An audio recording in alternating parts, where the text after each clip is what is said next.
Hello again. Today I want to look through a few of the Chinese poems in your literature book. Um, Not going to do all of them by any means, but to give you an idea of how I want you to go about looking at these poems. On page 228, the poem "Ripe Plums," kind of unusual because the voice speaking in the poem is a woman. Um, the ripe plum is a symbol, a metaphor for a woman of marriageable age. You know, in a traditional society, there is a window of opportunity um,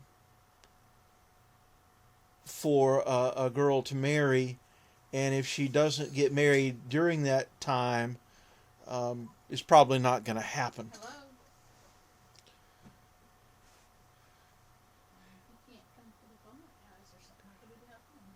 Ripe plums are dropping. Now there are only 7. May a fine lover come for me now while there is yet time. Ripe plums are dropping. Now there are only 3. May a fine lover come for me while there is still time. Ripe plums are dropping. I lay them in a shallow basket. May a fine lover come for me. Tell me his name. Notice what's happening. In the first stanza, there are 7 plums left on the tree. In the second stanza, there are only 3. In the third stanza, they're all off of the tree and being picked up off the ground and put into a basket. Um, Time is passing. The window of opportunity for the girl to get married is slipping away. The clock is ticking, and there there's a sense of increasing anxiety about it. You know, now while there's yet time, while there is still time, time is getting away. Tell me his name. You know, time is running out.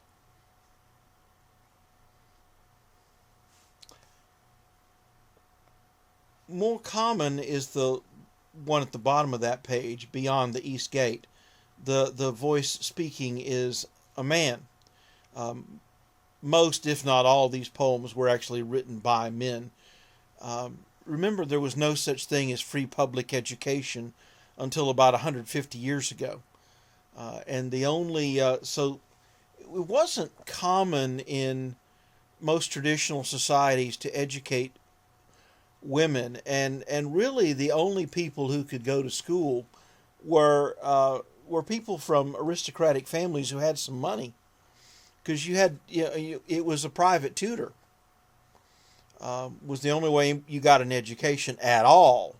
Most people could not even read and write, and and these poems are all written by the relative few people uh, who could pass the civil service exam, the literati. In this poem, beyond the east gate, are girls shining like clouds. Though they are shining like clouds, there is none on whom my heart dwells. You know, there's lots of beautiful girls around, but none of them catch his heart. Plain cloth and gray kerchief, this were joy enough for me. You know, there's this one girl um, from from a poor background, probably, plain cloth and gray kerchief. You know, nothing fancy, but there's something about her. Beyond the gate tower are girls lovely as rush wool. Though they are lovely as rush wool, there is none on whom my heart dwells. Plain cloth and madder kerchief, such is my joy. You know,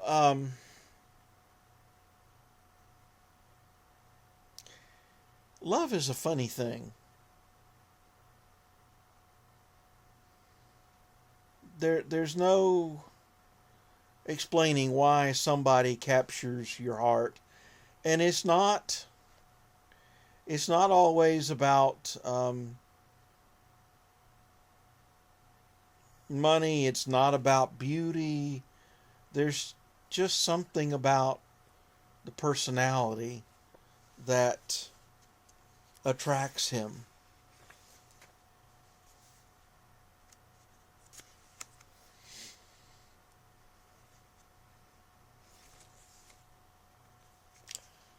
On page 232, Fighting on the South Frontier. Um,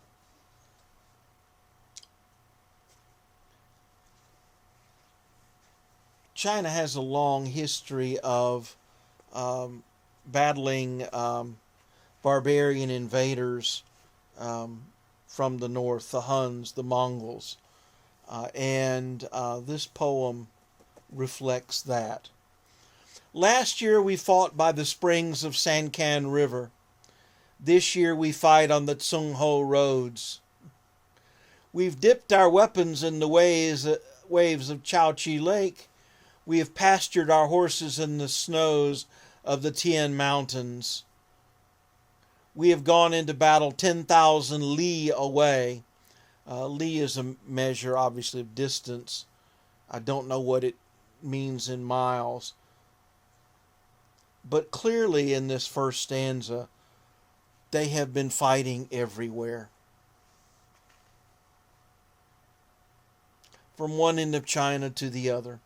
Our three armies are utterly exhausted. Constantly marching, constantly fighting. The Huns think of slaughter as a kind of plowing. From of old they have seen only white bones in the yellow sands. To the north of China is the Gobi Desert. Barren, yellow sands. Can't grow much. But to a farmer, plowing is simply part of life, a big part. You have to plow the fields every year. It's what you do. It's routine. It's constant. And that's the way the Huns think of slaughter. They think nothing of it. It's something they do all the time. Where the Qin emperors built walls against the Han barbarians, the sons of Han, the Han dynasty, following the Qin, burned beacon fires. The beacons burn without ceasing. There is no end to war. This has been going on for centuries. On the field of battle, men grapple each other and die. The horses of the fallen utter lament to heaven. Ravens and kites, predatory birds, peck men's guts, and flying away hang them on the boughs of dead trees. The kite will take its prey, like lizards, insects, pieces of carrion dead animals, and in this case dead men, that it pulls off the body, and to store them will hang them on thorns or the points of tree branches.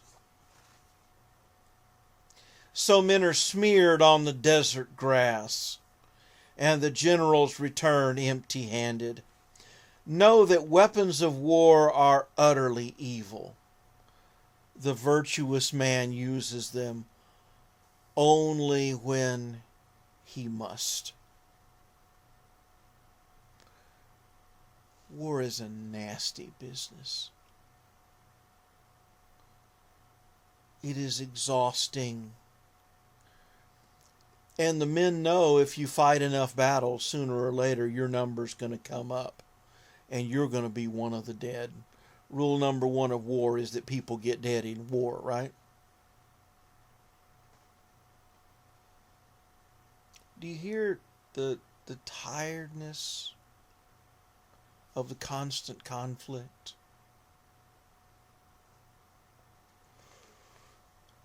Now, I suspect that there's a lot of symbolism in many of these poems that you and I don't get because we're not Chinese. I happen to know a little bit of the symbolism of the next poem, page 233, The Girls of Yue. The jade faces of the girls on Yue stream. Jade is a beautiful semi-precious or precious stone. And so it's kind of the symbol of beauty. Their dusky brows, their red skirts, red would symbolize joy or happiness in China. Each wearing a pair of golden spiked sandals, high heels. What does it say if you're wearing, if you can have gold shoes? Wealth, right?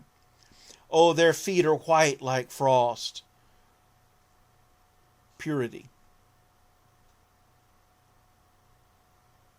You see how the colors all have symbolic associations in Chinese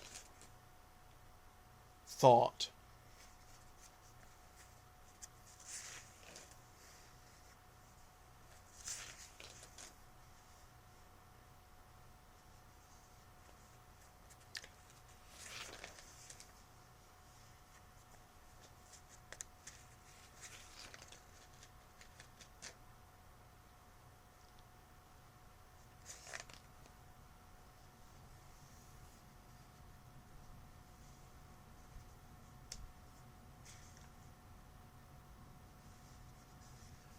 One more, page 242.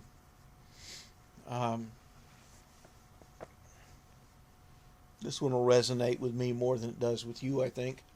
Looking in the lake. I look at my shadow over and over in the lake, the reflection in the surface of the water. I see no white face, only the white hair. When does your hair turn white? I have lost my youth and shall never find it again. Useless to stir the lake water. Messing with the surface of the water isn't going to change what you look like. Getting old is a one-way street.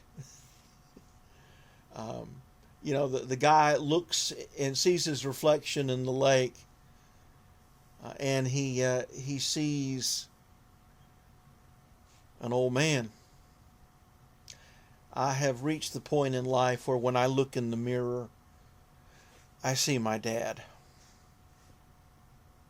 Damn. But that's what he's reflecting on.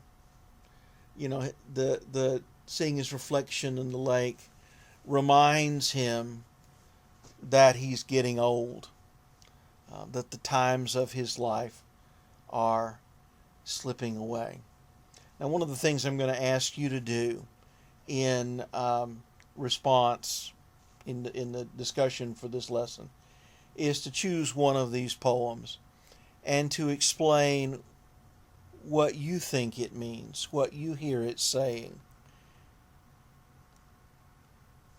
Hopefully, my doing a few of them will give you an idea of what I'm looking for you to do.